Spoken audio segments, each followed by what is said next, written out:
दोस्तों बैंकिंग किसी भी कंट्री की एक बैकबोन होती है, क्योंकि बैंकिंग सिस्टम के बिना कोई भी कंट्री ग्रो नहीं कर सकती है। चाहे हम लोकल बिजनेस की बात करें, चाहे इंटरनेशनल बिजनेस की बात करें, हम बैंक्स के बिना कुछ नहीं कर सकते हैं और कोई भी इकोनॉमी उसी के ऊपर डिपेंडेंट रहती है। बट रूरल जो सेक्टर्स होते हैं वो एक बहुत बड़ा गैप रहता है कि जो प्राइवेट बैंक्स होते हैं, जो पीएसयू बैंक्स होते हैं, बहुत सारी ऐसी जगह होती है जहां पे वो पहुंच नहीं पाते और बहुत सारे गैप बन के रहता है जहां पे होम लोन अगर आपको लेने हैं, कार लोन लेना है, कंज्यूमर लोन लेना है, वहां पे बड़े बैंक्स वो लोन नहीं देते। तो इस गैप को ब्रिज करने के लिए NBFC, non banking financial companies बीच में आती हैं। तो क्या एनबीएफसी का फ्यूचर हिंदुस्तान में है? हमने ऐसे ऐसे न्यूज सुनी है जहां पे हम लोगों ने दीवान हाउसिंग फाइनेंस को फ्रॉड होते हुए देखा, हम लोग बहुत सारे ऐसे फ्रॉड देखे, बट क्या वाकई एनबीएफसी अब एक स्ट्रॉन्ग तरीके से परफॉर्म कर सकती है? क्या एनबीएफसी का कोई फ्यूचर हो सकता है? और इस वीडियो में बात करने वाले ऐसे 3 कंपनीज की जो मेरी नजर में है।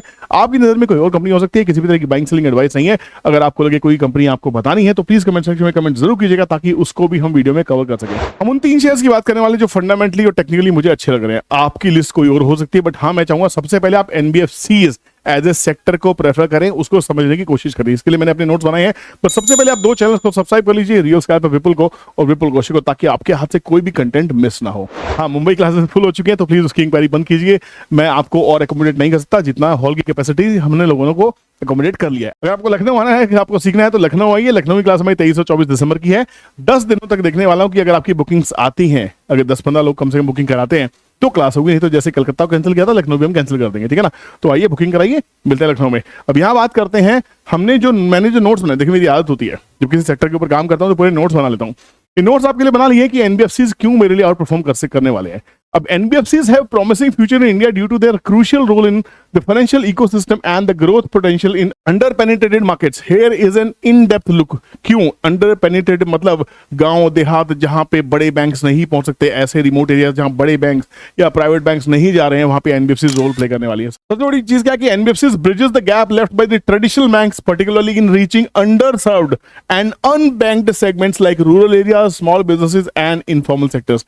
दे ऑफर फास्टर लोन डिसबर्सल, क्योंकि होता क्या कि इनको ना ज्यादा कागजी कार्रवाई नहीं चाहिए होती, ज्यादा ड्यू डिलिजेंस शायद ये लोग नहीं करते हैं। हालांकि रिस्की होता है एनबीएफसी से लोन, क्योंकि उनके एनबीएफसी की जो एनपीएस होने के चांसेस ज्यादा रहते हैं, बट कहीं ना कहीं इंडिया में एनपीएस होने काफी हद तक बंद हो रहे हैं, लोग डरते हैं और जो कंज्यूमर लोन है लोन्स रीपे हो जाते हैं, ठीक है ना। तो यहाँ पे दूसरी चीज क्या है कि एनबीएफसीज कहाँ कैटर करते हैं? They cater to the sector with high credit growth such as MSME, consumer durables and vehicle finances. MSME जो छोटे लघु उद्योग है जिनको बैंक्स पैसा नहीं देते, वो महंगी दर पे भी एनबीएफसी से लोन ले लेते हैं, तो एनबीएफसी की कमाई कहीं ना कहीं बढ़ जाती है। इसी सेक्टर में 3 ऐसी कंपनीज हैं जो इस वीडियो में डिस्कस करने वाला हूं, तो प्लीज वीडियो को अंत तक देखिएगा। Focus is on niche market. Niche market क्या है? Many NBFCs specialize in specific niche like gold loan। आपने सुना होगा मुथूट फाइनेंस है ना, गोल्ड लोन की बातें करता है। हाउसिंग फाइनेंस जैसे दीवान हाउसिंग फाइनेंस लिमिटेड होती थी, अब कैनफिन होम्स है, कैनरा बैंक की फाइनेंस लिमिटेड है, पीएनबी हाउसिंग फाइनेंस कंपनी है। और vehicle loans, whether they often out perform traditional banks in terms of efficiency and service. और कितनी बार ऐसा होता है कि लोग एनबीएफसी से लोन ले लेते हैं, उनके ट्रैक रिकॉर्ड सही नहीं होते, तो जहां पे प्राइवेट बैंक्स और पीएसयू बैंक्स उनको लोन नहीं ऑफर करते, वहीं पे एनबीएफसी इनको लोन ऑफर कर देते हैं।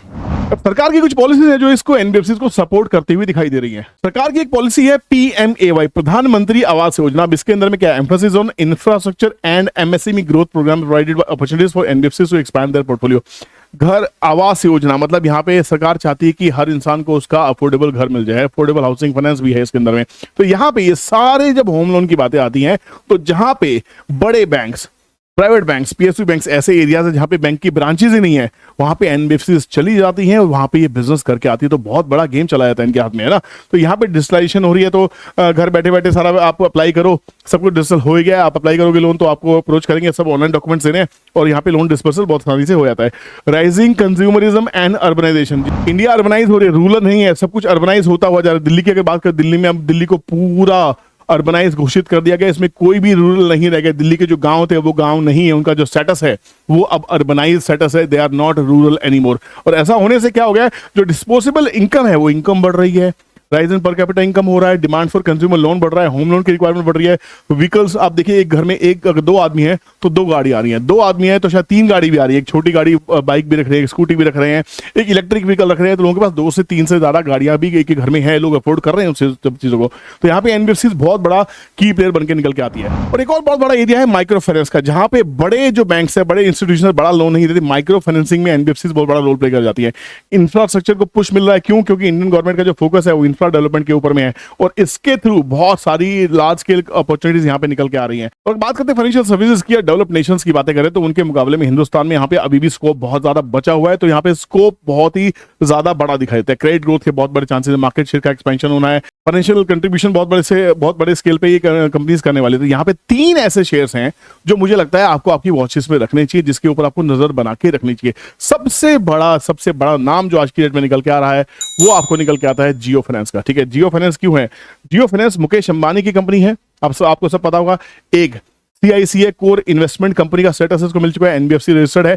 तो यहाँ पे ये कंपनी के ऊपर आपको फोकस रखना चाहिए। इसके ऊपर पहले भी बहुत सारी वीडियोस में बना चुका हूं। ये स्टॉक लिस्टिंग के बाद से देखिए, पहली बार अगर आप देखेंगे तो 200 डेज मूविंग एवरेज के ऊपर निकला है।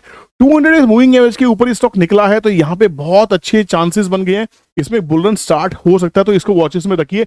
इसके फाइनेंशियल्स की अगर बात करते हैं तो कंपनी का जो सिर्फ 650 करोड़ शेयर है कंपनी के, 2 लाख करोड़ के आसपास की कंपनी है, 350 का भी भाव चल रहा है। स्टॉक का ROC अभी 1% के आसपास है, ROE 1% का। नई कंपनी लिस्टिंग हुई है।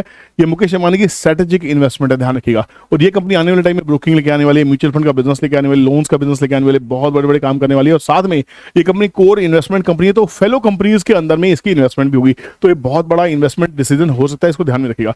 दूसरी कंपनी जिसके ऊपर पहले भी मैं वीडियो बना चुका हूं वो है LT फाइनेंस।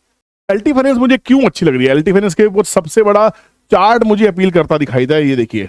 LT फाइनेंस के चार्ट को भी अगर देखने की कोशिश करें तो यहाँ पे भी काफी अच्छी करेक्शन, जो 200 रुपए से स्टॉक गिरता यहाँ पे 130 रुपए के आसपास में आ गया था, अब बहुत बढ़िया कंसोलिडेशन ब्रेकआउट होता हुआ दिखाई दे रहा है। यहाँ पे अगर आप देखेंगे तो RSI में स्ट्रेंथ आ रही है, स्टॉक ब्रेकआउट दे रहा है, वॉल्यूम आनी स्टार्ट हो गया है और काफी देर से 144 के ऊपर अटका हुआ था। 144 के ऊपर बड़ा ब्रेकआउट मुझे इसका दिखाई देता है, तो इसको वॉचेस में रखिए।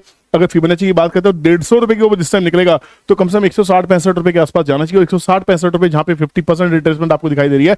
उसके बाद में इसका जो बड़ा गेम है 179 के आसपास में, 169 के आसपास में है। 169 के बाद इसमें बड़ा राउंडिंग बॉटम फॉर्मेशन कंप्लीट होता दिखाई देगा और ये स्टॉक 200 रुपए के ऊपर निकलने की तैयारी करेगा। तो इसको वॉचेस में रखिए, बहुत ही एग्रेसिव ट्रेडिंग इसमें देखने को मिल सकती है आने वाले टाइम में। Last but not the list in this segment is IFC। अब IFC कहेंगे सर IFC के ऊपर क्यों जा रहे हैं आप? IFC हालांकि NBFC कंपनी नहीं है, बट फिर भी मैंने इस वीडियो में इसको क्यों डाला है क्योंकि ये भारत सरकार का ऐसा उपकरण है जो इंडस्ट्रियल फाइनेंसिंग करने वाली है और इंडस्ट्रीज के लिए क्लियर कट ये काम करने वाली है। ये लोन बिजनेस में ना जाके लोन बिजनेस की कंसल्टेंसी में आने वाली। तो यहाँ पे जो भी लोन डिस्पर्स हुएंगे, छोटे उद्योग के लिए हो, बड़े उद्योग के लिए हो, इंडस्ट्री के लिए हो, जिस भी चीज के लिए, यहाँ पे IFC बहुत बड़ा रोल प्ले करने वाला है। दूसरा, जितनी भी PLI स्कीम्स हैं ये कंपनी वहां पे आउट परफॉर्म करने वाली। सरकार का सीधा रुझान IFC को लेके है कि इस कंपनी के अंदर कैपिटल इन्फ्यूजन करनी है, 500 करोड़ के आसपास इसमें और आने वाले हैं। तो मुझे लगता है आने वाले टाइम पे इस कंपनी का फ्यूचर और भी ग्रोथ हो सकती है, और भी अच्छा इसका फ्यूचर दिखाई देता है। तो ये थे मेरे 3 ऐसे स्टॉक्स जो मुझे लग रहा है कि NBFC और फाइनेंस सेक्टर में से आपको अपने कंसिडरेशन में रखनी चाहिए, अपनी वॉचेस में रखनी चाहिए। इनमें से कौन सा आपका बेस्ट है मुझे जरूर बताइएगा, और आगे इसके अलावा भी कोई स्टॉक हो जिसको हमें कवर करना चाहिए बताना मत भूलिएगा। मैं कहता हूँ नेक्स्ट वीडियो की तैयारी, और अब आपकी है इस वीडियो को लाइक करके एक शेयर कर देने की बारी। मिलते हैं, टेक केयर, बाय बाय, जय हिंद।